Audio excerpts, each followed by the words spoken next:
Son las 6 de la mañana, 47 minutos. Sí, señores, presentando un saludo de bienvenida a todos ustedes.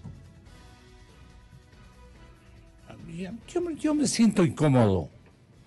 Yo me siento realmente incómodo. Porque no todos pensamos ni en forma uniforme desde nuestro género, ni apreciamos el reclamo,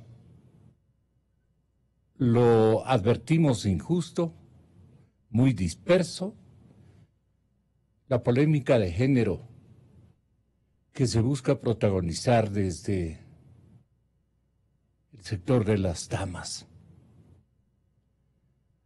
Porque no debemos enfrentarnos en una sociedad entre géneros, despreciándonos simultáneamente el uno al otro. Son objeto de una especie de fatiga, de cansancio. Fatiga, cansancio. Yo quería solicitar a Juan Carlos Martínez. A Juan Carlos Martínez le había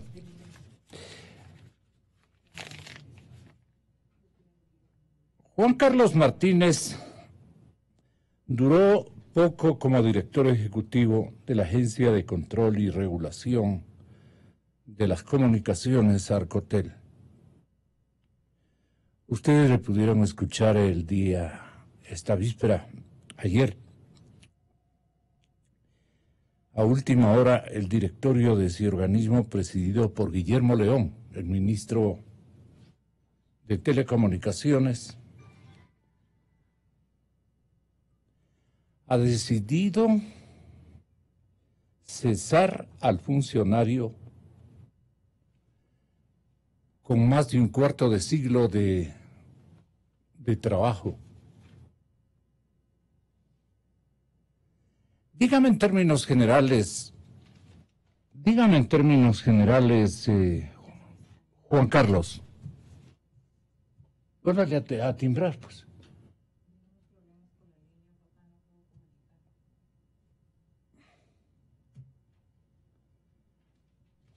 Aquí estamos tratando de... Yo tengo dos mensajes en este momento, pero lo dejemos ahí, por favor, lo dejemos ahí, sí. Vamos adelante. Señoras y señores, el señor Juan Carlos Martínez duró como director ejecutivo encargado de la Agencia de Control y Regulación de las Comunicaciones, Arcotel. Muy poco tiempo. El ministro León, el ministro de Telecomunicaciones, lo cesó por las motivaciones que nosotros, obviamente, nos damos cuenta. Fue un discurso, yo diría grotesco, pero altivo, ¿no? Altivo en el sentido de que ofreció algunas consideraciones para interrumpir, para impedir y para criticar las formas como dentro de la institución de las telecomunicaciones se han venido manejando. Allí tampoco brillan santos. No. Allí hay cosas muy complicadas que alguna vez tendrán que ser fiscalizadas y lo más pronto posible que mejor.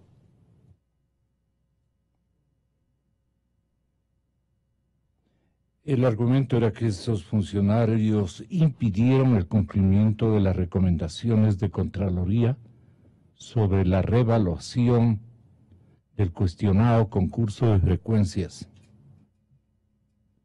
esos 221 títulos habilitantes otorgados durante el periodo comprendido entre enero del 16 y agosto del 17. Además, el ahora exdirector había dirigido a la Contraloría que obligue al Cordicón a que cumpla las recomendaciones del examen especial sobre la concesión de frecuencias. También pidió que se entregue al Arcotel toda la información sobre la auditoría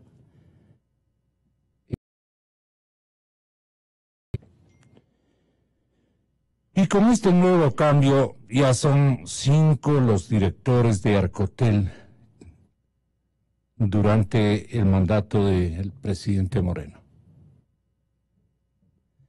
Ahí sí me quedo con las manos en alto como ustedes desde la televisión digital podrán apreciar. Muy lamentable la situación a la que hemos llegado. Ahora, ¿qué reclama el género respecto del otro género? ¿Y qué devuelve el otro género cuando lo califican de esencialmente machista? Y seguramente lo somos. Y es una falla genética o es una prepotencia que viene sembrada en el ejemplo de nuestros abuelos y de nuestros padres, pero también la santidad, la castidad, otras circunstancias también se observan desmesuradamente en el otro género. A mí lo que me duele es que estemos peleando entre hombres y mujeres en el Ecuador. Es una sociedad atormentada. Por tanto, nos acusan de xenófobo.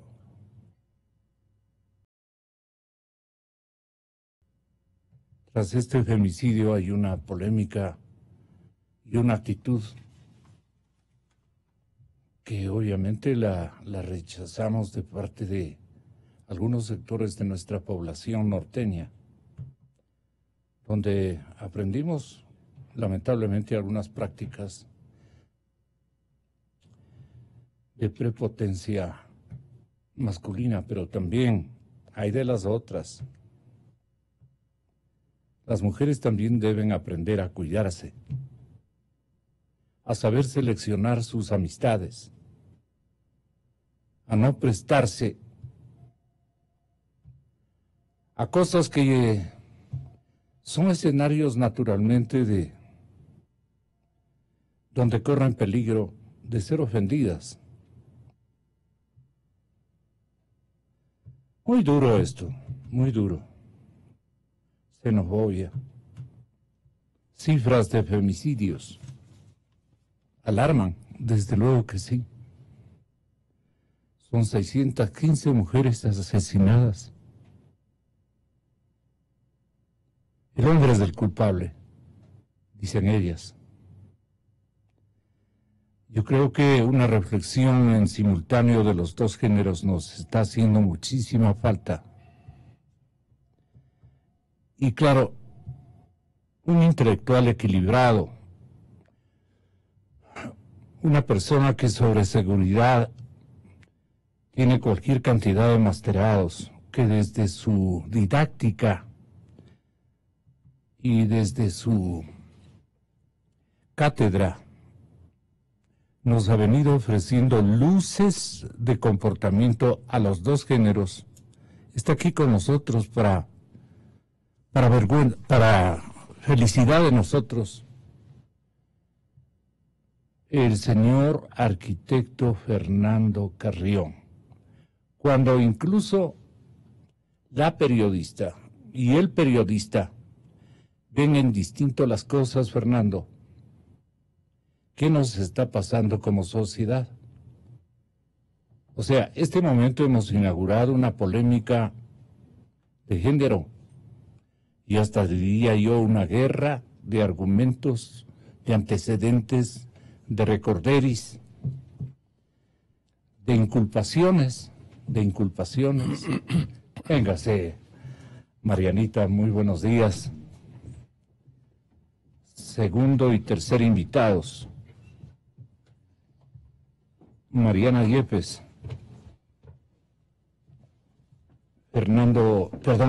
Andrés Páez. Fernando, el análisis del femicidio en la ciudad de Ibarra. Aquí hay un ibarreño muy distinguido, goza del afecto parcial, porque es político, afecto parcial de buena parte de la población, digamos que de la mayoría de la población, para no resentirle a mi invitado. Y eso hemos medido por los resultados de elección en el cual Andrés ha tenido sus éxitos, a veces temporales y a veces una imagen permanente y un apoyo constante en los eventos eleccionarios. Entonces, el análisis del femicidio en Ibarra, el análisis de lo que siente esta urbe y del comportamiento que yo lo rechazo totalmente. Lo rechazo como imbabureño y como querendón a la capital, a la cabecera provincial. Pero las actitudes de estos 2 días, de esta antevíspera y de esta víspera, no son aceptables. Me ha dolido en el alma ver a los compatriotas de la patria grande recogiendo sus colchones que fueron botados desde las ventanas. Qué pena, qué duro. ¿Qué hacemos? ¿Qué hacemos? Cuánto agradezco por su presencia, doctora Yepes. Vea, y por coincidencia, 2 ibarreños, 2 imbabureños. Yo me salvo porque estoy un poquito más cerca del nudo Mojanda Cajas. No me salvo. Somos imbabureños, orgullosamente imbabureños. Pero nos desmesuramos en ocasiones. Pero también sabemos protestar, reaccionar, impedir la continuidad de manifestaciones muy propias de pueblos que no han avanzado. Fernando, como nuestra ruralidad, nuestro sentimiento machista en nuestro género. ¿Por qué no pueden convivir en igualdad de condiciones los 2 géneros en el Ecuador? ¿Culpa del machismo o culpa del descuido, por así decirlo? No puedo hablar del feminismo. Pero en este momento estamos enfrentados y ahí a la sociedad le va a ocurrir muchas cosas. Un desencuentro terrible. Y yo quiero apelar a eso, al conocimiento que tú tienes desde el lado técnico-científico de lo que nos puede estar ocurriendo a los 2 sectores de nuestra sociedad. La doctora Yepes, exponente de la juridicidad y del constitucionalismo y del conocimiento legal, fue nuestra fiscal general de la República, exitosa fiscal. Y la queremos mucho todos los ecuatorianos de que sea nuestra noble paisana, como suelo yo calificar. Lo propio de un intelectual imbabureño como Andrés Páez, dedicado a la política y dedicado también a hacer un reconocimiento cotidiano de lo que le pasa a nuestra sociedad con una ideología de por medio, muy conocida por todo el Ecuador, don Andrés Páez. y te pongo en la mitad para que tengas la bondad de ser el árbitro de esta circunstancia. Muy duro, incluso para los sociólogos, para los que han estudiado los perfiles genéticos que traemos incorporados como géneros, que convivimos con las dificultades desde el hecho de que somos hijos, desde el hecho de que somos padres, desde el hecho de que somos esposos, y en el otro lado igualmente la Santa Madre, nuestras madres, el sacrificio inmenso frente a sus hijos. Y hoy estamos viéndonos esencialmente con un gesto de acusación mutua. ¿Qué puede aspirar una sociedad con esa fractura, señor arquitecto Fernando Carrión? Apreciado amigo, buenos días. ¿Qué tal, Gonzalo? Un saludo cordial a toda la audiencia.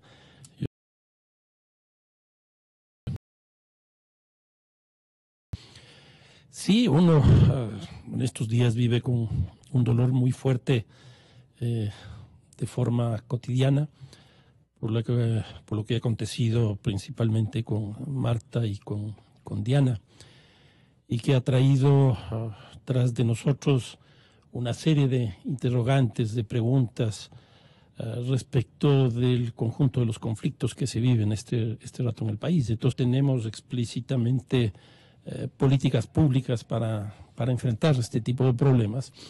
Y lo que ha acontecido es que los personeros de gobierno han salido con algunas declaraciones, yo diría por lo menos altisonantes, que no tienen mucho que ver con lo que realmente ha estado pasando en estos días.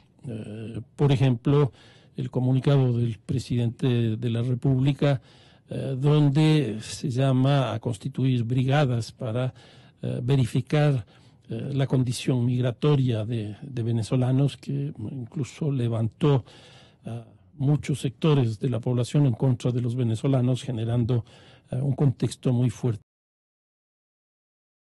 La xenofobia como el machismo son violencias discriminatorias, en unos casos frente a la nacionalidad y el otro frente al género, pero no se puede combatir un tipo de violencia discriminatoria con otra. Posteriormente, el vicepresidente de la República también sale y en una cadena nacional nos dice que se van a pedir pasado judicial a los venezolanos. Me he puesto a ver un poco las cifras del femicidio en el Ecuador. Además apostillado, ¿no? Además apostillado. Y vi de las cifras de femicidio del año pasado, que son 88 que han sido verificadas, registradas jurídicamente, y no hay un solo venezolano que esté tras de eso. De tal manera que el gobierno nacional me da la impresión que ni siquiera utiliza la información que produce el propio Estado para definir sus políticas, sino que reacciona frente a una situación como la que está planteada de una forma que me parece que no corresponde con la realidad. Yo creo que hubiera sido mucho mejor que el gobierno convoque, por ejemplo, a las organizaciones de mujeres, a las organizaciones feministas, a las organizaciones de derechos humanos, a la policía, al sistema judicial, etcétera, para ver cómo enfrentar este problema, porque la verdad es que no veo políticas explícitas sobre estos temas. El presidente de la República, incluso con su propia presencia, fue a la Asamblea a entregar una ley de femicidio, precisamente. Sí. Pero este tipo de delitos, si bien tienen que ser tipificados y si bien tienen que tener sus penas respectivas, este tipo de delitos de odio no tienen lo que se llama el rational choice, es decir, el delincuente no actúa en función del tipo de pena que está establecido, porque no hay ninguna racionalidad. Aquí lo que hay es odio. Y entonces, frente al odio, el delincuente pues actúa de forma manera, con su arbitraria. Y entonces sí, está bien que se haya planteado esta ley, absolutamente necesaria, Pero se requiere políticas detrás de esto. ¿Qué hacer para enfrentar este tema? Y yo creo que eso es lo que tenía que haber hecho el gobierno, y eso es lo que tiene que hacer ahora el gobierno. Porque si no, lo que vamos a seguir teniendo, y esta es una preocupación que ya he venido sosteniendo desde hace algún tiempo, un proceso de desinstitucionalización del Estado que nos está conduciendo a un conjunto de delitos adicionales.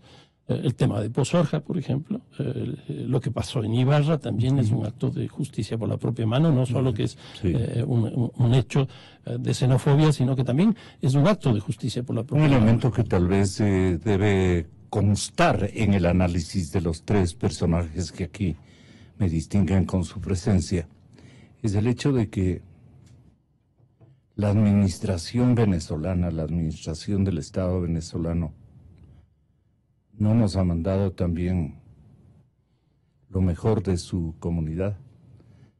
Se habla de que no es un vuelco xenofóbico en mi relato, sino que desde allí mismo mencionan que desde las cárceles, dice, ha sacado Maduro a buena cantidad de detenidos y los ha embarcado con destino a nuestros pueblos y a nuestros países vecinos, a Centroamérica, a la misma Unión Americana por vía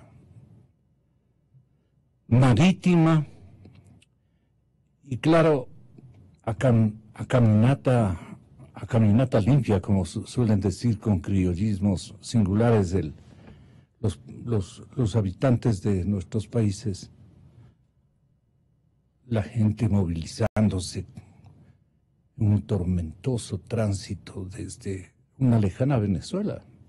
Caracas está, recordemos, en la punta del continente sudamericano, hacia el Caribe, ¿no? Todo eso tienen que recorrer. Solamente llegar a Cúcuta debe ser un sacrificio impresionantemente grande. Y de Cúcuta atravesar toda la nación colombiana con tantos páramos, con tantos accidentes geográficos, con cuestas, achicando, buscando senderos, qué sé yo. Ayudados por la gente de buena voluntad. Ese drama también tenemos que nosotros relatarlo y encarnar, digamos, ese enorme y trágico sacrificio que seguramente el comandante no se dio cuenta la franquicia que estaba construyendo para este tipo de gobiernos que han empobrecido nuestro continente. Son connotaciones políticas, sociológicas, que también tenemos que hacer reparos con la derecha y con la izquierda, en el pensamiento respetable que todos tenemos. Nuestro alineamiento, a veces por disimular nuestras derechizaciones circunstanciales o nuestras izquierdizaciones, si estoy hablando bien, ojalá se murió mi pariente y me debe estar reprendiendo desde el más allá, Gustavo Alfredo. Y entonces, así estamos, Marianita. Las reacciones de sus paisanos, lo que aquí comentan, desconectados de una realidad y un sentimiento que hay que dar razón a las dos partes. ¿Usted lo podría descifrar para ver con sentimientos de dama, de mujer exitosa? Mujer que se ha superado en la vida, que ha tenido que luchar también dentro de su género y fuera de su género. Yo he visto la vida de esta distinguida imbabureña, lo propio de Andrés y de tantos imbabureños, hombres y mujeres, mujeres y hombres, que hemos sabido enfrentarle a la vida desde la vecindad que mantenemos con la capital de la República desde hace muchísimo tiempo y conocemos toda esta región. ¿En dónde están las dificultades y las incomprensiones en esta guerra de géneros a la que nos volcan las circunstancias, Marianita? Mariana Yepes, ex fiscal de la Nación, intelectual invabureña, nos acompaña. Buenos días, doctora. Buenos días y muchas gracias por la invitación. Un saludo especial a quienes me acompañan en este panel, el arquitecto Carrión y el doctor Páez. Y también un saludo a todos los radioescuchas. Estamos viviendo un momento difícil, muy complicado, por dos hechos trascendentes que se han dado. Una violación aquí en Quito, una violación tremenda, y un femicidio flagrante que se dio lamentablemente en Ibarra. Estos dos hechos han motivado la reacción de las mujeres, y creo que no solamente de aquellas que están agrupadas en algunas organizaciones o aquellas tradicionalmente conocidas como el movimiento de mujeres. Este ha sido un llamado a la conciencia, me parece, de toda la sociedad para que ya no exista más agresiones en contra de las mujeres.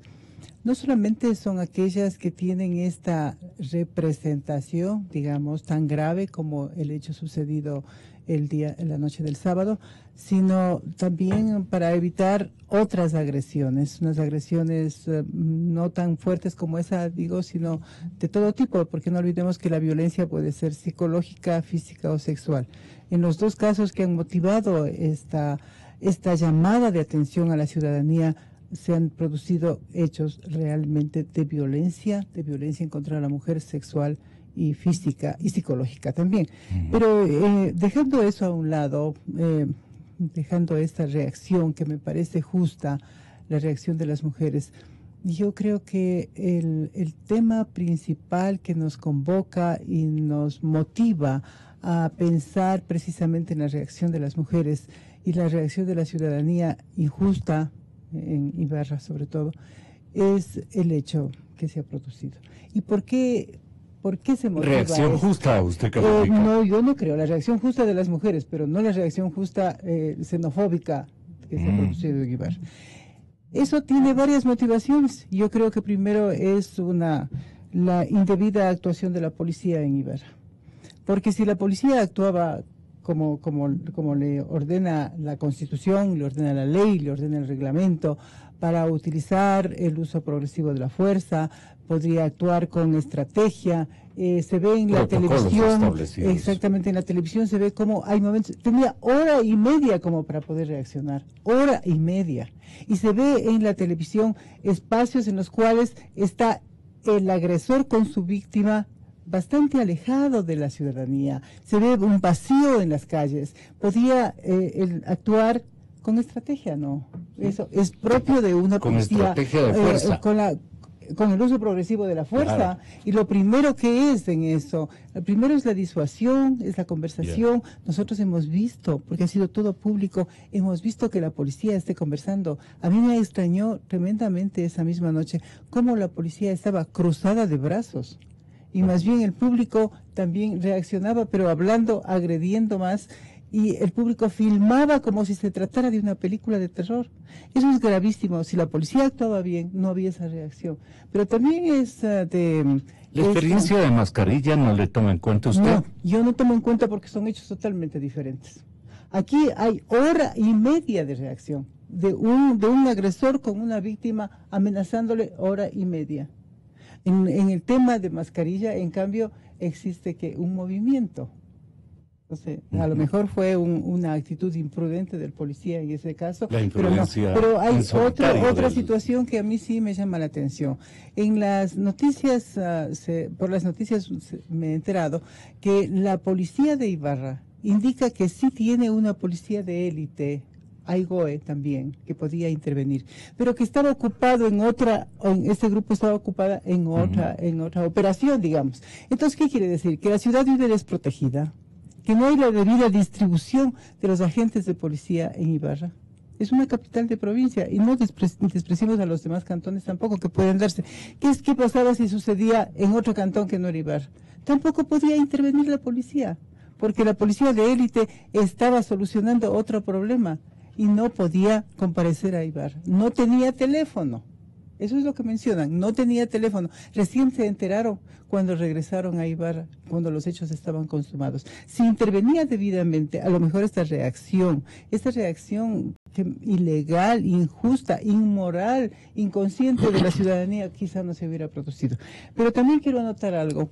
Tal vez esto de la instrucción a la policía proveniente de la gobernación de Imbabura, proveniente del estilo correísta, ¿no es digno de tomarse en cuenta? ¿Qué pasó en esa temporalidad? Yo no creo pues que tenga tinte político una instrucción, a menos de que se vaya a reprimir una manifestación política. Pero esto es un hecho privado, era un delito que se estaba cometiendo de forma flagrante delante de toda la ciudadanía, y que no haya una policía capacitada como para poder reprimir. Es que las advertencias deben haber sido, me supongo, las advertencias de una correísta fanatizada también es Pero fue complicado. destituida ventajosamente. Pero eso es sanción posterior, pues. Es posterior, pero lo que no estoy de acuerdo es con la sanción a los policías que fueron cambiados únicamente de distrito. Los que omitieron. ¿Y usted encuentra una culpabilidad manifiesta? Yo creo que existe actos graves de omisión, una grave irresponsabilidad por parte de ellos, que mínimo deben tener sanciones de carácter administrativo. Pero la reacción ya de las autoridades superiores, como es la reacción del presidente de la República, lamentablemente creo que es imprudente. No se puede dictar políticas, no se puede dictar decretos, no se puede legislar por hechos coyunturales. Hay que analizar para qué sirven para qué sirve la ley. La ley, como bien dijo el arquitecto Carrión, el derecho penal no solamente es la solución, es la única solución, no puede ser. ¿Qué es el delito? El delito es un fenómeno social, y el derecho penal lo que trata es de apaciguar a la sociedad, de reconstruir una sociedad frente a la existencia del delito. Entonces, Andrés de Michelena, que estuvo ayer aquí, señor doctor Páez, para seguir en la plática, indicó que la policía tiene el apoyo del gobierno para aplicar toda la fuerza ante la delincuencia. A ver, ¿cómo es que dijo? Un policía que no esté en la capacidad de aplicar toda la fuerza frente a un criminal simplemente debe irse a su casa. Pero la Policía Nacional tiene toda la obligación y todo el respaldo, que se escuche bien, todos los policías tienen el respaldo del gobierno, de su presidente, de aplicar la fuerza que sea necesaria ante los delincuentes y ante los criminales. Bueno, si vamos por un proceso legal, aquí los afectados deberían hacer un juicio a toda la cadena de quienes perjudicaron. La cadena de mando. O, por supuesto, desde el gobernador hasta el jefe policial y hasta los 15 policías que fueron y actuaron de mala manera en ese proceso del día sábado. Hay una fiscalía, hay unos procesos de justicia que favorecen a la impunidad de los delincuentes. Correcto. Y de los corruptos. Sí, los derechos humanos está bien, pero ante un delincuente, un policía tiene que actuar con la valentía que debe hacerlo. Y por eso el presidente Moreno dispuso lo que dispuso, y el vicepresidente Sonnenholzner indicó que se va a pedir pasado judicial apostillado a ciudadanos venezolanos. Esto es poco complicado. Veamos cómo explicó Tito. Sin generalizaciones, pero con mano firme, hoy debemos diferenciar entre venezolanos que huyen del gobierno de Maduro y otros que aprovechan esta situación para delinquir. Por eso los controles se fortalecerán, y a través de un registro que nos permita conocer con mayor precisión la situación de quienes se encuentran en el territorio nacional, sanciones a quienes aprovechen la difícil situación de migrantes que por alimentar a sus familias son víctimas de empleadores inescrupulosos. Hemos agotado todos los esfuerzos, pero Venezuela se niega a entregar bases de datos que nos permitan verificar la información de quienes llegan al país. Desde hoy, y en vista de que el gobierno venezolano separó a su país de la comunidad andina, se requerirá para todos sus nacionales la presentación del pasado judicial apostillado. Y claro, el vicepresidente o el segundo en mando, que a mí me parece que es el primero en mando, el famoso Diosdado, el dueño del negocio, Dijo que va a solicitar a Naciones Unidas investigar la persecución contra venezolanos en Ecuador. En Ecuador, diciendo así literalmente. Lo que está ocurriendo en Ecuador, una condena absoluta a la conducta irrespetuosa de odio, generadora de odio, de xenofobia hacia el pueblo de Venezuela de parte de quien hoy ejerce la presidencia del Ecuador, vía una traición a un verdadero proyecto de país que había allí en Ecuador. Ese ciudadano es responsable de lo que le pasen a los venezolanos allá en Ecuador. Ese ciudadano ha llamado a la persecución de los nacidos aquí en Venezuela. Y este partido, la Dirección Internacional, tiene que dirigir una comunicación a la señora Bachelet para que se abra una investigación al señor Lenín Moreno por estos ataques al pueblo de Venezuela en su territorio. Un ataque y violación de los derechos humanos de nuestra gente. Es muy irresponsable que un jefe de Estado caiga en ese nivel, que promueva el odio de esa manera. Previamente, ¿quién le llamó al Diosdado, no? Desde Europa. Es que así son las cosas en estos movimientos políticos transnacionales, en estas franquicias ultristas malentendidas de esta gente que vive del negocio de la droga y que condena a las repúblicas a esta situación. Es también digna de analizarse. Con Andrés Páez tenemos una primera verdad, pero relativa.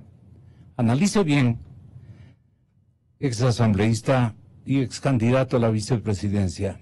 Primero porque tengo muy bien seleccionados a 2 ibarreños, a 2 imbaureños, con notas sobresalientes en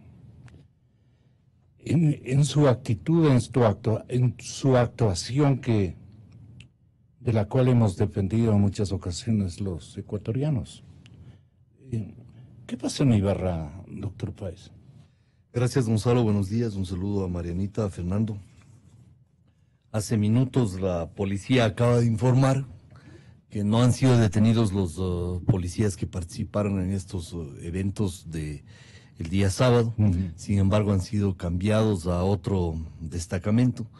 Me parece que al menos no les están escogiendo como chivos expiatorios como ha sucedido durante los últimos años en una clara persecución y en una clara política de desmantelamiento de la Policía Nacional que se profundizó a raíz del 30 de septiembre del año 2010.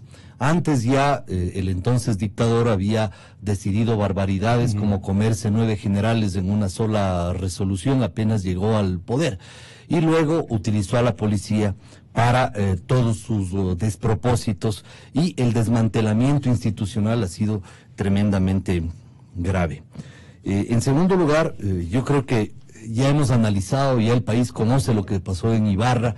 Me da la impresión de que debemos enfocarnos en cuáles son las soluciones. La primera que yo planteo es que el doctor Marcelo Merlo, que es el presidente del Consejo de la Judicatura y es nuestro coterráneo, debería hacerle un favor a la provincia de Imbabura y cerrar la administración de justicia penal porque está totalmente contaminada. Yo discrepo, con todo respeto, por supuesto, del análisis de la doctora Mariana Yepes, por las razones que voy a exponer.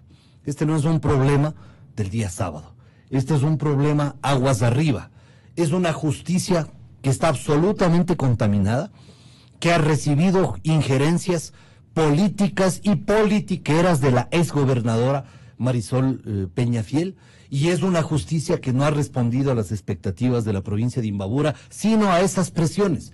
Pero además es una justicia que ha respondido a las presiones de grupos criminales organizados que operan en la frontera norte de la provincia de Imbabura, especialmente en el sector de Mascarilla. Ahí hay un policía que actuó en un acto de violencia provocado por un grupo de maleantes que habían secuestrado un vehículo, una grúa, que además habían secuestrado a una persona y que esa grúa venía transportando un carro que tenía oro, por eso se queda sin poder pasar el rompevelocidades, por el peso del oro. Pero es una persecución en donde este carro venía protegido por 8 vehículos.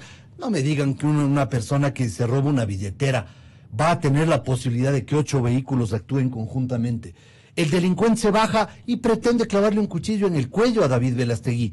Y el policía, como es obvio, se defiende. ¿Y quién está preso? El policía. ¿Pero por qué hago este llamado al doctor Marcelo Merlo? Porque resulta que el mismo fiscal que se llama Edwin Anrango tiene 7 procesos de investigación. Solo el del policía, David Velastegui, está con formulación de cargos. Los otros procesos ni siquiera han comenzado. ¿Cuáles son los otros procesos? Por el incendio del destacamento policial de Mascarilla, por el secuestro del vehículo, el secuestro de la persona, asociación ilícita, el uso de armas, el uso de explosivos. Todos esos procesos no se mueven, porque el fiscal no quiere y porque está sujeto a presiones, como supe ayer que el fiscal mismo lo ha expresado.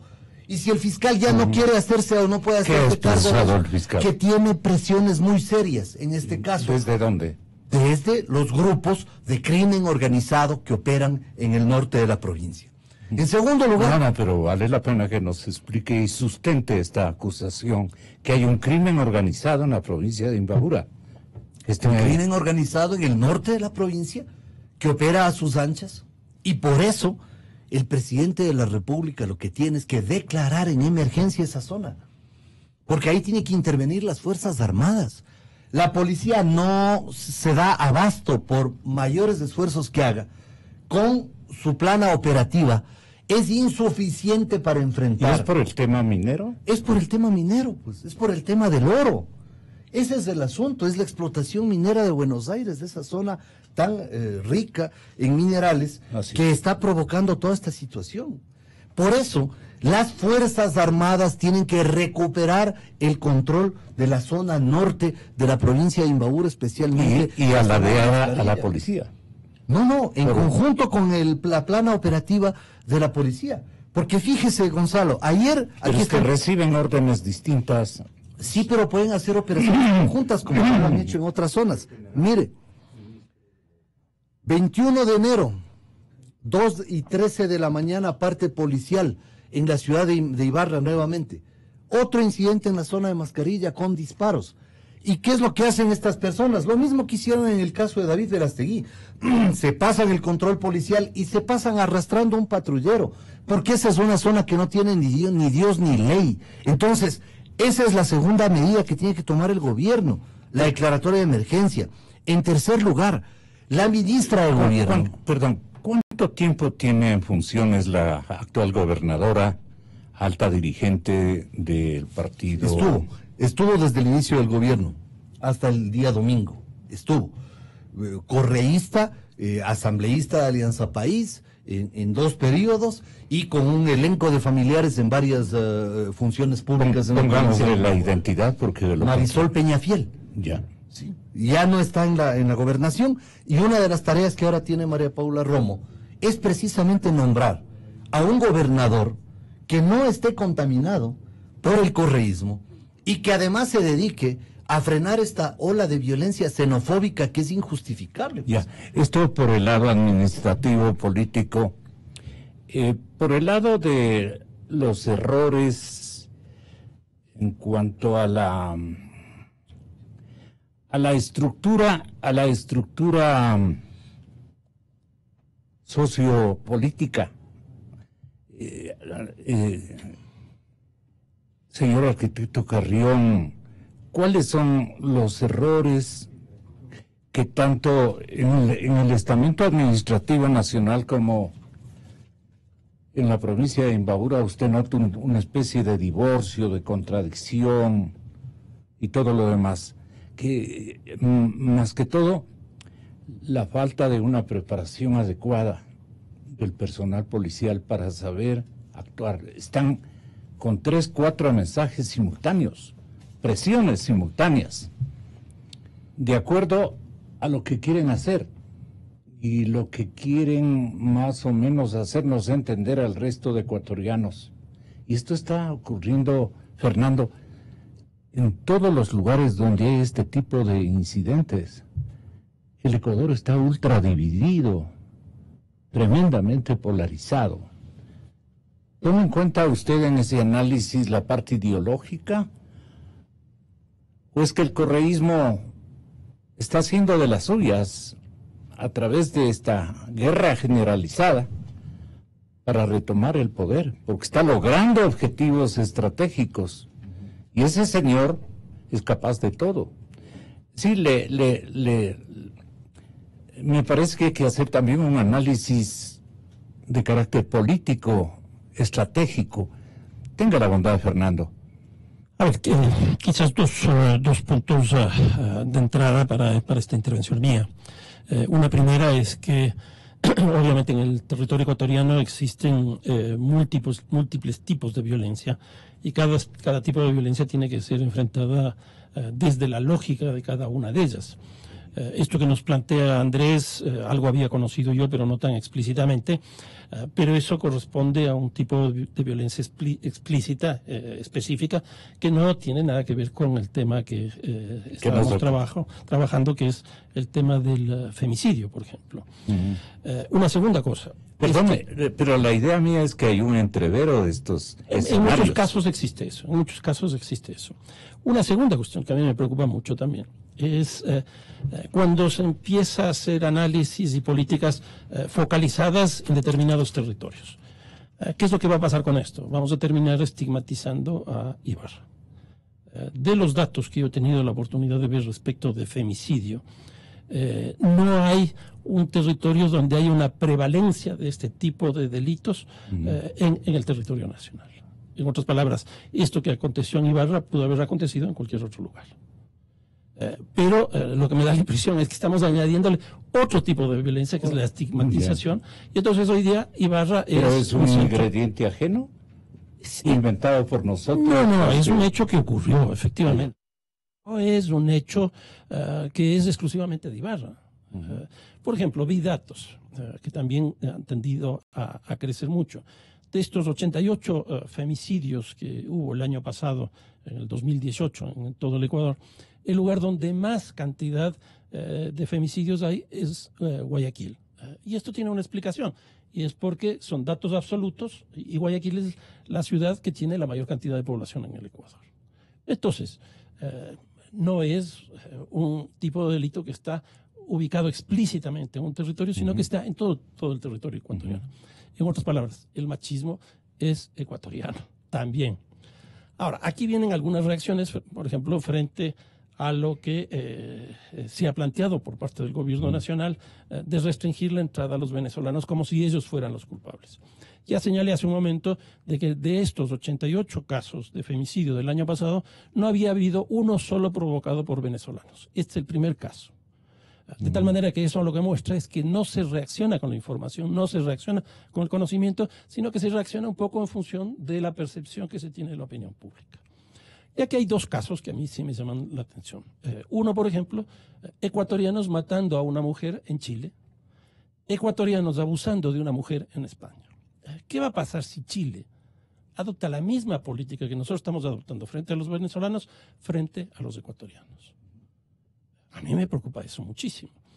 Si nosotros somos consecuentes con esta medida de cerrar la entrada a los venezolanos porque ellos son los culpables del femicidio, nosotros deberíamos cerrar la entrada a los argentinos, porque en este último tiempo han habido 2 casos de femicidio muy fuertes en Venezuela, en Argentina, y deberíamos cerrar también a los españoles porque hemos visto el caso de La Manada, que ha tenido una repercusión mundial.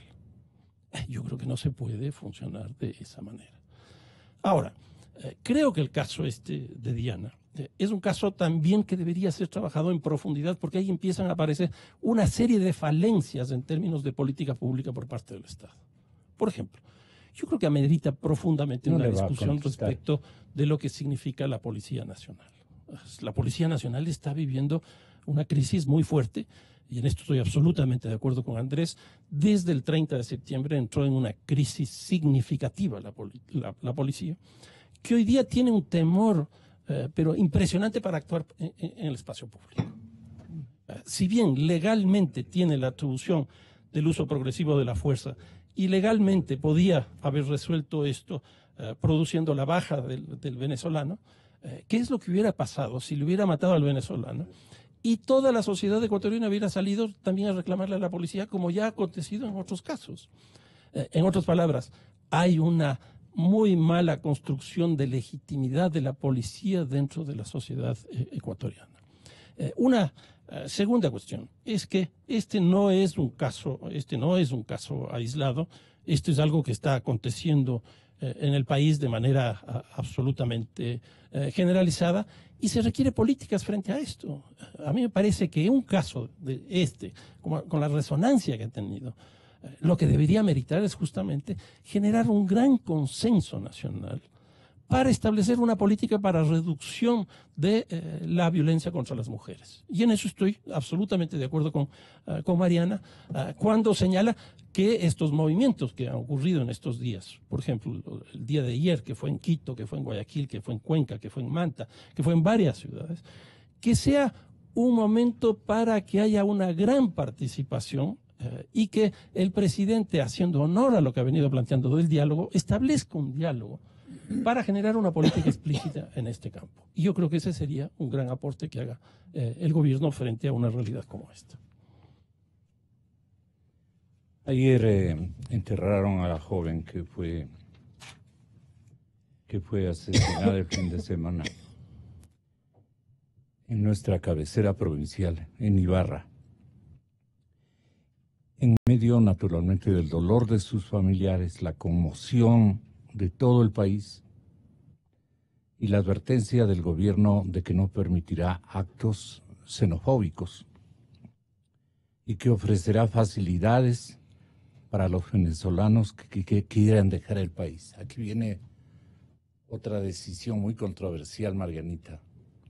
El tema es que pone a las órdenes unos aviones del gobierno para que tengan la bondad de embarcarse los venezolanos de retorno.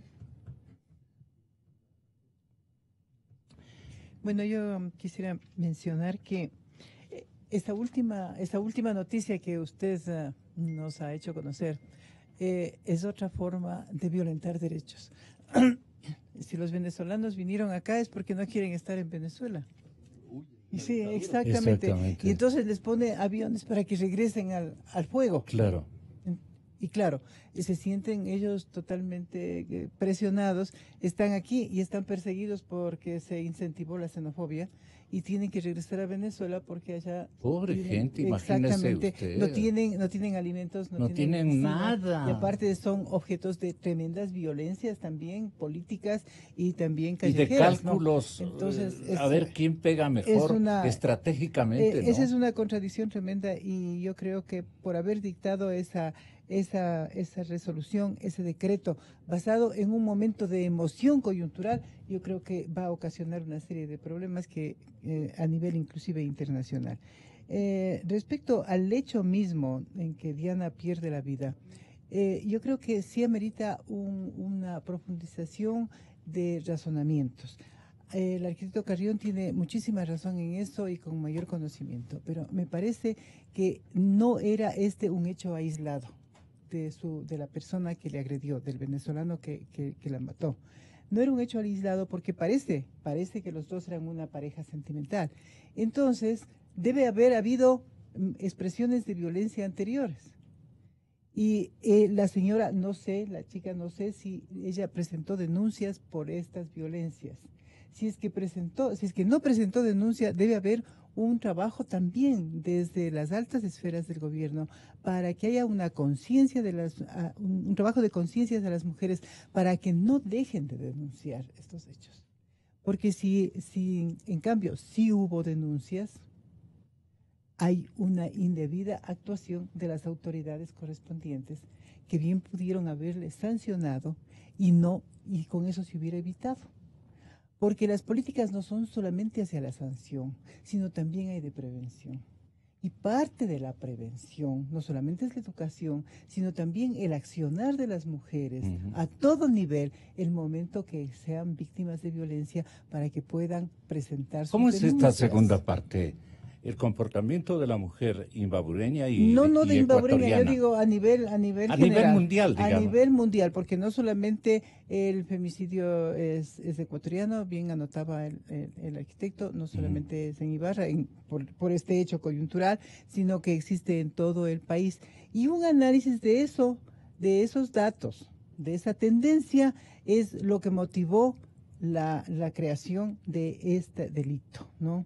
La expedición de esta norma legal, la reforma para que se introduzca el femicidio. Existen otros países con mayor violencia, pero eso no es un consuelo para nosotros. ¿Y de dónde viene el femicidio prácticamente? Viene de México, por la violencia a las mujeres que desaparecen siempre en un determinado sector y sin saber por qué desaparecen. Son las mujeres algodoneras de México. Ahí viene el inicio del femicidio.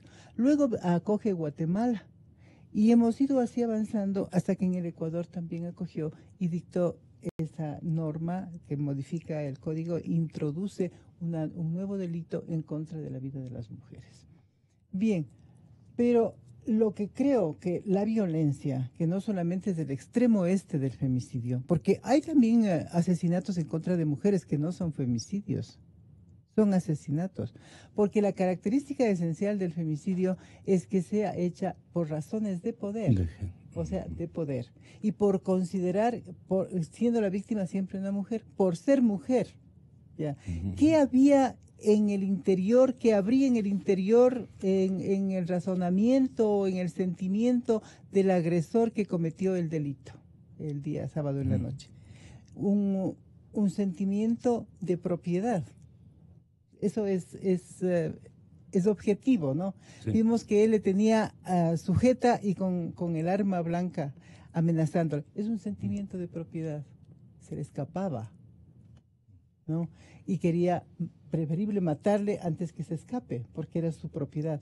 Ese es el típico delito, si queremos una expresión así del delito de femicidio, es ese, donde existe la supremacía del hombre, no solamente por la fuerza de un hombre frente a la mujer, porque se veía que ella era una mujer pequeña, delgada, se veía frente a él, sino también porque estaba con arma de fuego y ese sentimiento de propiedad. Entonces, esa es la característica del femicidio. Y yo creo que está bien incluido en la legislación.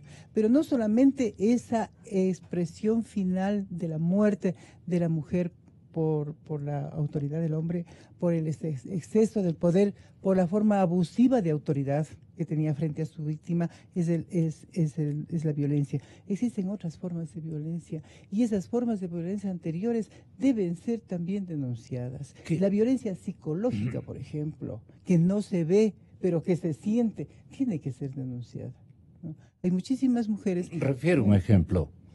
Por ejemplo, que no le dejes salir a la calle, que le tenga encerrada, no sales, o renuncias de tu trabajo o yo me voy, o el matrimonio o el trabajo. No te puedes llevar con tu familia porque tu familia te pone en mi contra. Entonces, recibes demasiadas llamadas telefónicas, son ejemplos, no son golpes, pero sí son golpes al alma, al sentimiento. Es una presión absoluta. Eso no pueden quedarse calladas las mujeres. Y eso está irradiado en todo lugar. Está en todo lado, en las expresiones más simples. ¿Y eso se llama machismo? Eso es una de las expresiones del machismo. ¿Qué es el machismo? Es el ejercicio abusivo del poder del hombre. Entonces yo creo que en esto, a lo mejor si la señora denunciaba, y denunciaba porque no creo que de pronto un hombre pierda la cabeza así para hacer para ejercer, para cometer un delito tan grave, ¿no? Debe haber estado caminando en ese sendero de violencia, pasando desde lo psicológico, después a lo verbal, porque puede haber violencia verbal, después a lo físico y después a lo final, a la tragedia que se presentó. Respetable y querido doctor exalcalde de la ciudad de Ibarra, en la cabecera provincial de mi provincia y de la suya, señor doctor Luis Andrade Galindo, le queremos saludar muy afectuosamente. Luis Andrade Galindo es un personaje en la Ciudad Blanca que no está tan blanca a este momento. Debe existir este momento una controversia interna gigantesca y estamos muy preocupados por esa situación. Desde su ojo observador, siempre equitativo, ¿cuál es el reflejo que le deja esta experiencia a un ibarreño connotado como usted, con una vigencia observadora y con el talento que le caracteriza, doctor Andrade Galindo? ¿Qué pasó en Ibarra? ¿Qué está pasando? ¿Qué está ocurriendo en su ilustre ciudad? Muy buenos días, doctor Andrade. Buenos días. Verdaderamente vivimos otra época. Hace un rato le escuchaba a Marianita Yepes que éramos compañeros en la universidad y el criterio me parece es un criterio jurídico completo que abarca diferentes aspectos, ¿no? Entonces debemos llegar a eso, porque dentro del aspecto legal todo tiene que estar escrito, nada en el vacío. Y para eso cabalmente sirve la función legislativa, que tiene que dedicarse pues a sus tareas específicas de cumplirlas, ¿no? Y de esa manera evitar las circunstancias muy dolorosas que han pasado aquí en la ciudad de Ibarra. Yo me sumo pues estrictamente a todo ese esquema que dibujó jurídicamente y que debe estar escrito para que tenga fuerza de ley, tanto para la actuación policial cuanto para la actuación de las personas en sí, y evitar cabalmente esto que ya se superó, parecía el problema entre hombre y mujer, poniéndole a la mujer en una situación baja frente a los designios del varón que quiere seguir gobernando totalmente. El problema no es fácil, es difícil, pero hay que tomar los aspectos fundamentales para continuar con la reforma de tipo legal y, además de eso, con una serie de hechos y circunstancias que permitan a la autoridad tener ejercicio en su función, porque no es posible que se cometa un crimen en presencia pues de un grupo de policías que no hacen nada, en resumidas cuentas, y con razón, por el temor que tienen a ser pues más bien sancionados. Y todo esto tiene que estar legislado y muy claramente para poder vivir nuevamente en paz, porque nuestra provincia se está dañando dentro del contexto de provincias y países en el mundo entero. Ahora vivimos nuevos fenómenos sociales, políticos, de todo tipo, y eso es necesario corregir a tiempo. ¿Cómo luce el espectro social en su ciudad, Luchito? En mi ciudad da mucha pena, ¿no? Porque nunca se ha oído una cosa de esas. Y vernos nosotros también en el mundo del crimen, inmiscuidos por hechos como el problema de Venezuela, porque desde ahí hay que controlar, ¿no? Desde ahí hay que controlar. Así es. Porque el problema nace cabalmente del señor Maduro, que de Maduro no tiene nada, es un hombre tierno completamente, que no razona las circunstancias. A él le gustan los pajaritos y le gustan las cosas folclóricas, que mantiene pues al pueblo sumido y bastante en una fritada. miseria intelectual. Ay, señor. Gracias, Luis. Hasta siempre. Muchas gracias, doctor. Yo te agradezco mucho de que te hayas acordado de tu amigo. No, siempre le mantengo en mi mente, doctor Andrade. Muy buenos días, muchas gracias. Enterraron a la joven que fue asesinada, Fernando, este fin de semana, ayer. Dolor de familiares, dolor y hasta una especie de congoja y vergüenza social. Como ibarreños, como ibabureños, viendo la conmoción, los actos xenófobos, viendo en en esta ventana que no tapa nada, que es la televisión, cómo botan los colchones y, ay, me dolió mucho, me dolió intensamente. No le pregunto esto a Luis Andrade Galindo.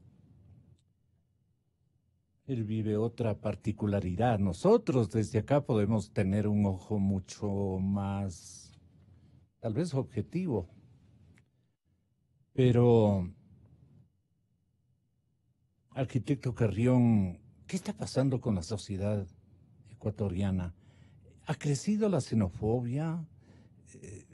¿De qué se trata esto al tenor de este bandidaje de un liderazgo que comenzó en el chavismo, previo naturalmente a una consigna que se inscribió en la nación brasileña por iniciativa del que ya se nos fue, que dejó fregando, bien alimentados de fortunas inmensas a sus nietos, la ideología que ha conquistado o conquistó el aprecio de muchísima gente. Ahí me estoy acordando de tu abuelo, el doctor Benjamín Carrión, que fue una luz en el espíritu de los ecuatorianos y sigue siendo. Nos inspiramos en él, en su ejemplo más que todo. ¿Qué diría tu abuelo viéndole así al país xenofóbico y a la región tan maltratada por estos liderazgos políticos, arquitecto Carrión? A ver, es muy complejo lo que está viviendo este rato el Ecuador y quizás aquí un par de dimensiones que son interesantes.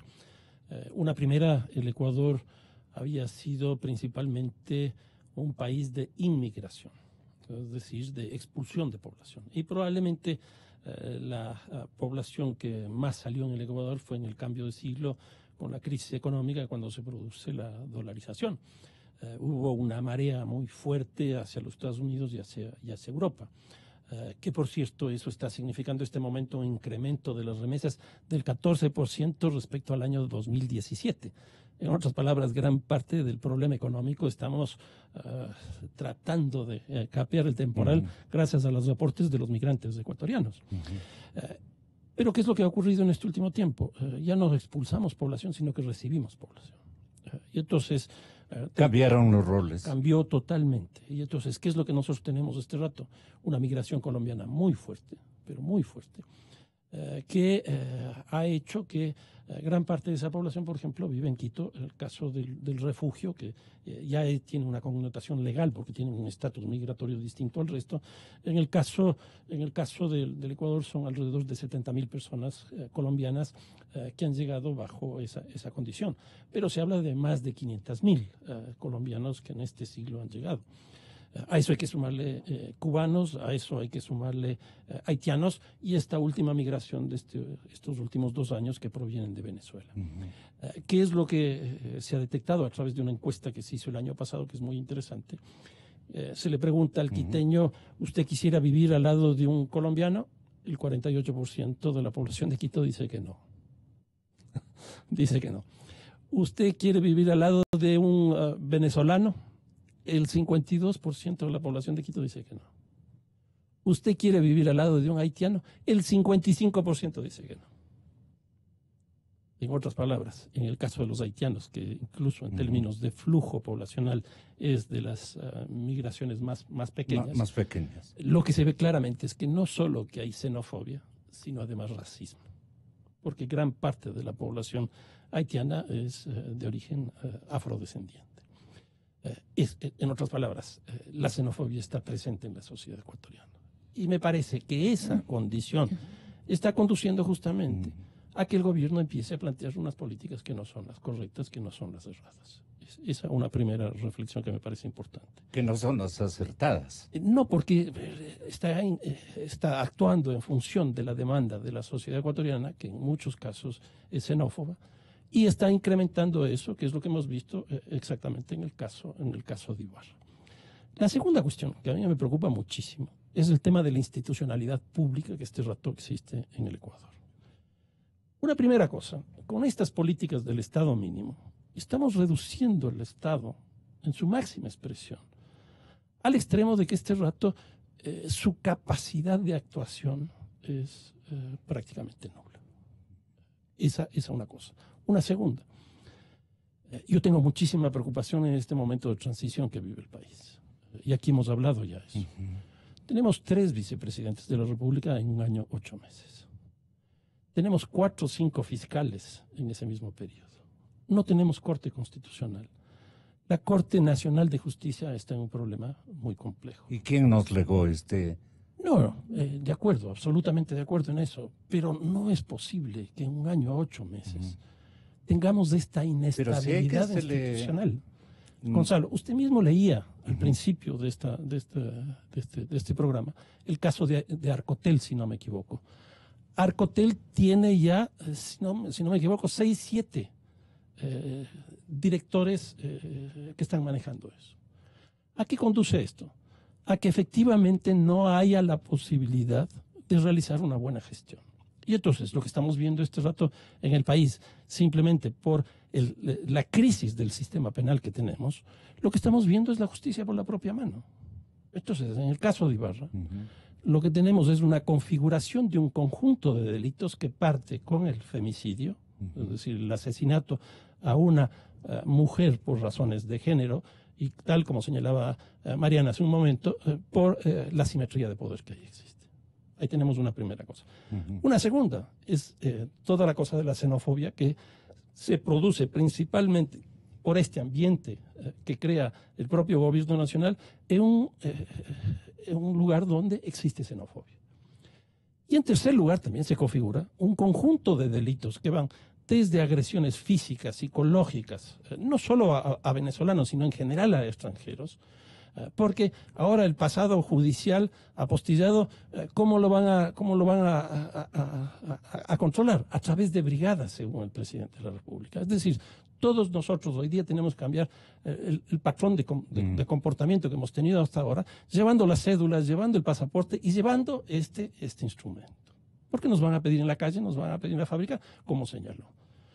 En otras palabras, hemos ido configurando una secuencia de delitos, de crímenes, alrededor de este asesinato execrable de Diana, con las declaraciones, con los twitters del conjunto de los representantes del gobierno nacional, presidente de la República, vicepresidente de la República, ministra del Interior, el secretario de Comunicación, etcétera, etcétera. Que en vez de tranquilizar, lo que ha generado es todo lo contrario.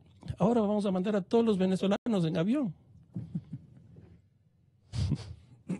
Yo estoy muy preocupado y la justicia por la propia mano está ahí clarísimo. En Pozo Orja acabamos de tener este fin de semana en alguna provincia del Austro, hemos tenido incendios de quema de gente porque se robó un vehículo en la provincia de Cotacachi, y así podemos ir sumando. Hoy día lo que existe es justicia por la propia mano por el deterioro institucional que estamos viviendo. Seguramente, Margarita, el señor presidente o sus asesores fundamentales de coyuntura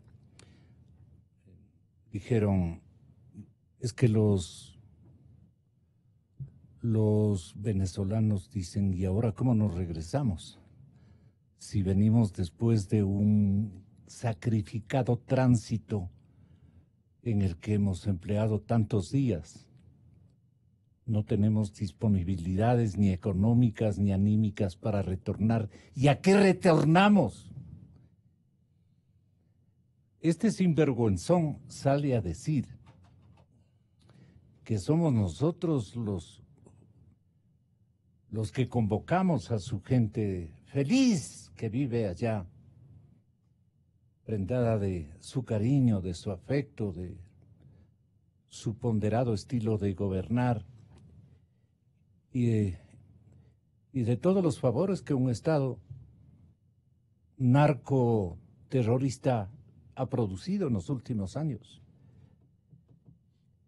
Aquí debió haber habido una expresión valiente en esa indecisión de cortamos las relaciones pero seguimos de amigos o algo así, que yo le grafico de esa manera. Cortamos las relaciones, pero seguimos de amigos. Eso no llegó a ninguna parte. O lo uno o lo otro, decía, por ejemplo, un Mauricio Gándara, que es mucho más radical. Marianita, ¿cómo usted define esta circunstancia o qué hacer frente a nuestros compatriotas de la gran patria grande que hemos ponderado en poemas, en crónicas, en análisis, y que en realidad no estamos haciendo absolutamente nada por condescender con una situación tan emergente como esta que están viviendo los hermanos de Venezuela? Bueno, yo creo que hasta el incidente del sábado en la noche, hasta el gravísimo incidente, gravísimo hecho del sábado en la noche, me parece que el Ecuador, los habitantes, recibíamos con cordialidad a los venezolanos, a menos de que tengan actitudes fuera de la ley, pero más o menos había una cordialidad. A mí lo que me extraña es que los habitantes de Ibarra hayan tenido esa actitud. Tal vez haya sido la emoción, la impotencia de haber presenciado un asesinato y no haber podido evitarlo. Y por eso es que responden de esa manera. Porque yo quisiera rescatar de Ibarra, no solamente porque la quiero tanto, como usted habla de la patria grande, yo digo de la patria chica, ¿no? Así es. Que se le quiere tanto. Ibarra es pues un crisol, ¿no? Un crisol de razas. Ahí se convive con indígenas y se convive con afrodescendientes. Y he visto una inclusión en las instituciones de tanto de afrodescendientes como indígenas. Y entonces también hay una gran migración colombiana y no ha habido expresiones de xenofobia. Y no olvidemos que ¿dónde se quedan los colombianos? Se quedan en Ibarra antes que llegar a Quito, porque les ofrece mayores facilidades. Y he visto también venezolanos que estaban trabajando tranquilamente en Ibarra, vendiendo en las calles y no eran molestados. Y más bien había una especie de solidaridad. Entonces es un hecho, este hecho es el que ha despertado esa xenofobia. Y yo creo que es producto de la incapacidad que tuvieron en ese momento los espectadores de haber solucionado, evitado este problema ante la impotencia también de la policía. Pero bueno, yo creo que este es un hecho ya consumado y más bien le correspondería al gobierno, desde las altas esferas, dictar políticas para que se restablezca la paz, para que vivamos en paz. ¿Qué tipo de políticas cabrían? Bueno, hay políticas de derechos humanos, por ejemplo. A mí me gustaría escucharle a la defensora del pueblo, que es... ¿Se corrió? Que es una... No tuvo discurso para No, esto. pero dijo que va a hablar ahora, me parece, Sí. ¿no? Según vi en la televisión. Pero, por ejemplo, ella, que es una persona muy capacitada en derechos humanos, muy comprometida con el tema, y con el tema de las mujeres también. Pero me gustaría me da que, la impresión de por que ese se lado, aturdió y que quiso debería ser. reflexionar Bueno, adecuadamente. pero también no olvidemos que desde la presidencia de la República, lo que tanto se ha hablado acá, ya hubo un discurso diferente. Entonces habría que coordinar, tendría que coordinar ella con el presidente y con el vicepresidente, que es el que dictó, que es el que dio también su discurso en ese sentido, ¿no?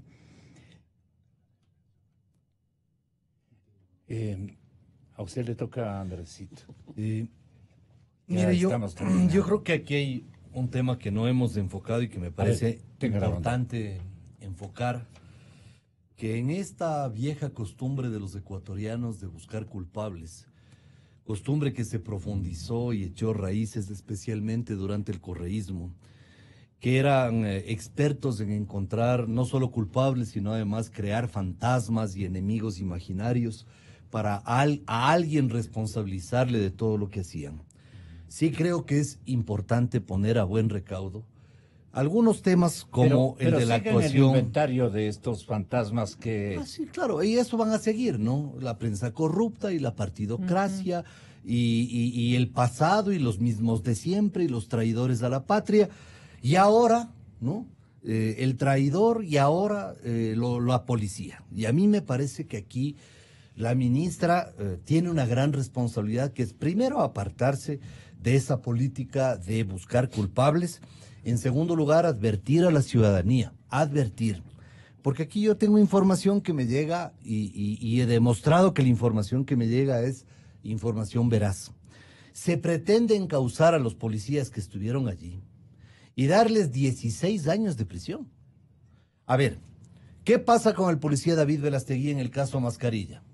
El delincuente se baja con cuchillo en mano. He presentado el video en Ibarra hace 2 semanas antes de estos acontecimientos, cosa que la prensa en Ibarra estaba escandalizada. No conocían estos videos. ¿Qué contiene ese video? Se baja el delincuente de una de las camionetas y le pretende clavar el cuchillo en el cuello a David Velastegui.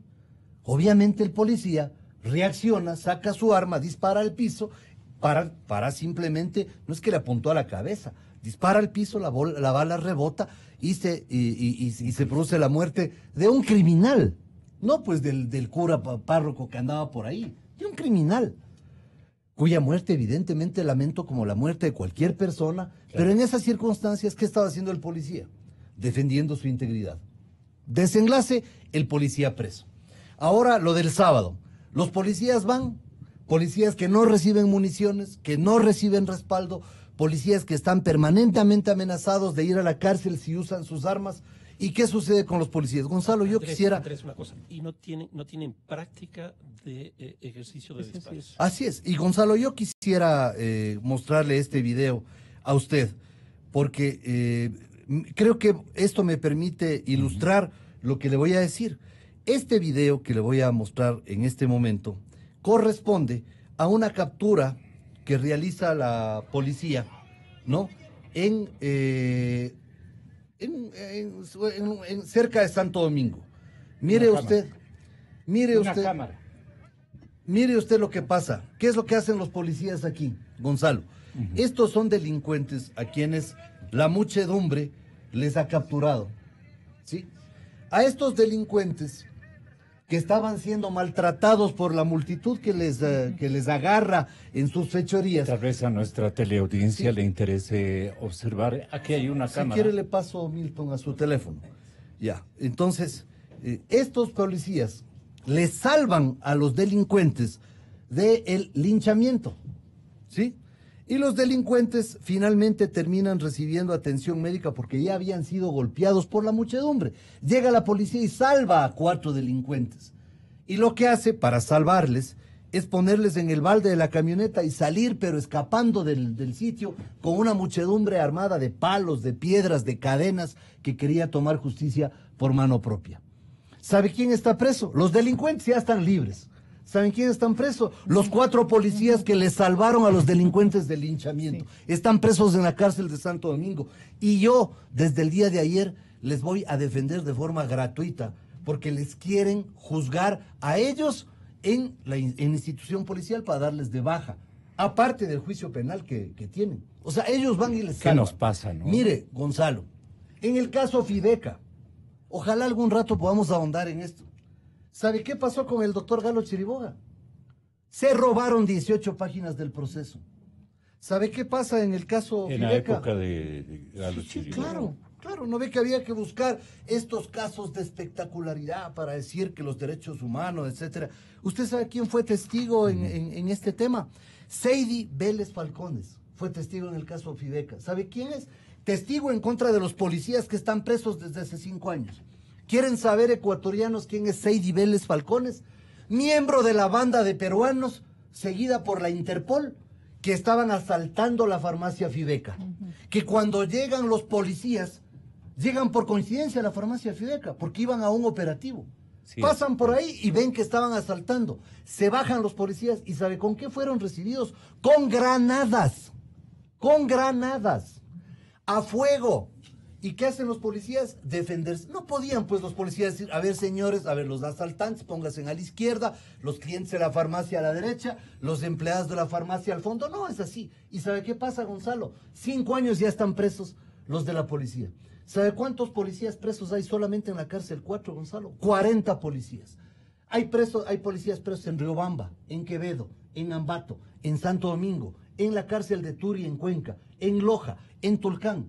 Y todos los policías están presos, ¿sabe por qué? Por usar sus armas en defensa propia y por usar sus armas en contra de quienes están delinquiendo. Entonces aquí no podemos caer en la alcahuetería de siempre, de encontrar en la policía un culpable, y por eso yo le exijo a la ministra Romo que tome medidas para que, por ejemplo... ¿Qué tipo de medidas debe adoptar ella? Medidas inmediatas, por ejemplo, que el fraude procesal, que yo lo denuncié en la fiscalía. Yo denuncié el fraude procesal en el caso Fideca. Porque además, ¿sabe qué? Una de las señoras Dolores aparece en las 18 páginas del proceso en el diagrama de conexiones telefónicas que hacen, obviamente, dentro de la investigación. La doctora Yepes es ex fiscal y sabe de lo que estoy hablando con precisión. Aparece pues la señora Dolores, que ahora quiere cobrar indemnización, conectando y en llamadas con los miembros de la banda. Si acaso los que fueron a asaltar Fideca eran unos angelitos, unos que se andaban robando un espejo ahí y de paso se entraron. Eran delincuentes contumaces seguidos por la Interpol, que habían huido del Perú por la presión de la policía de allá y que estaban operando en el Ecuador. El policía David Verastegui no puede estar un día más preso. Él actuó en defensa de su integridad. Por eso yo digo, esta es una medida adicional, pero no solamente eso. Gonzalo, está todavía preso gente que está vinculada al 30S. Ahí están, mire las imágenes en la pantalla. Mire la policía, claro que les tira en el balde, pero en medio de una multitud que les quiere agredir. Fíjese usted la policía cómo les defiende, porque la gente ya les ha puesto a estos delincuentes, les ha amarrado de pies y manos. ¿Están viendo la teleaudiencia de la cadena Democracia? ¿Está viendo las imágenes? Usted, están amarrados de pies y manos, no con esposas, sino con sogas que la comunidad les ha puesto. Mire cómo están flagelados del pecho de ese delincuente, está con señales de haber sido golpeado. Fíjese, están tapados la cara con pañuelos, no de la policía, sino de la gente que está ahí. Estos policías van y les salvan, mire, les ponen claro, les salvan frente a la multitud que les quiere victimar, les quiere seguir golpeando, y ahora los delincuentes están libres y los policías están presos. O sea, ¿cómo es posible, Gonzalo? El país está patas arriba. Tenemos que salir en defensa de la policía, en defensa de esta gente que está cumpliendo su deber. ¿Qué querían que los policías les digan, señores, mátenles nomás?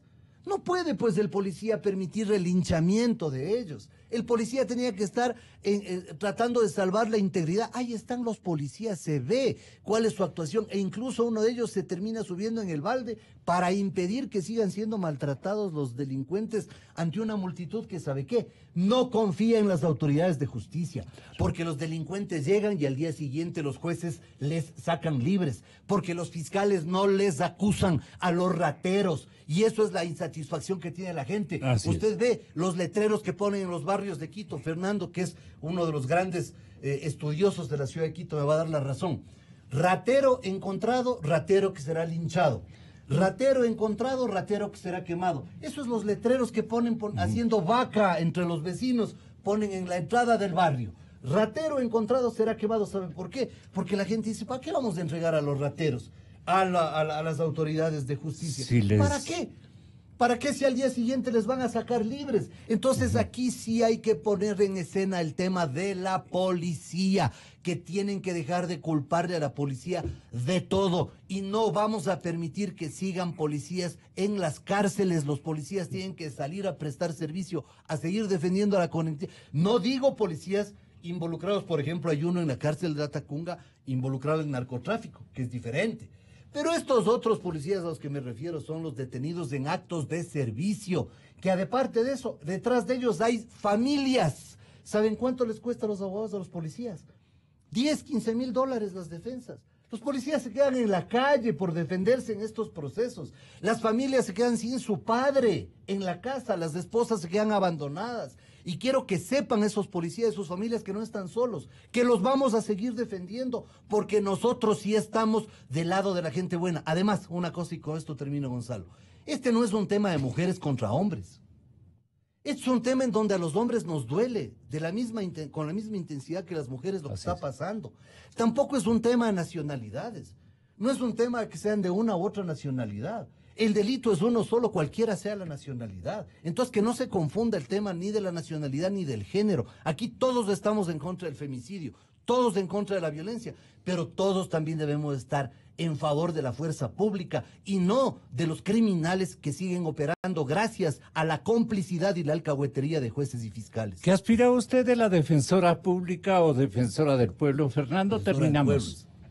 No, yo sí creo que vale la pena escucharle a ella, porque tal como se señalaba, tiene una opinión, primero como mujer y luego por el cargo que ostenta. Y obviamente este es un caso donde ella tiene perfecta atribución como para asumir por lo menos un discurso, por lo menos una opinión. ¿Y en qué quedamos? Perdone, pero... No, reiteraría yo lo que había señalado al principio, de que es absolutamente necesario que el gobierno ecuatoriano más bien convoque a las organizaciones de mujeres, convoque a las organizaciones de derechos humanos y de manera, como ha venido operando el gobierno, establezca un diálogo para ver qué es lo que se puede hacer en este tipo de casos y no simplemente reaccionar frente a lo que está aconteciendo de manera cotidiana y sin el sustento de la información. Andrés y Marianita nos invitan a unos helados. Muchas gracias. 8:19 minutos de la mañana, 8:19 minutos. Muchas gracias por estas importantes coparticipaciones de ustedes. Un panel, como siempre, al estilo democracia, la noticia libre. Inicio de espacio promocional y publicitario. Así como los geeks son los nuevos cool, en las redes sociales están los nuevos asesores. El mundo cambió y tu banco también. Con tu agente virtual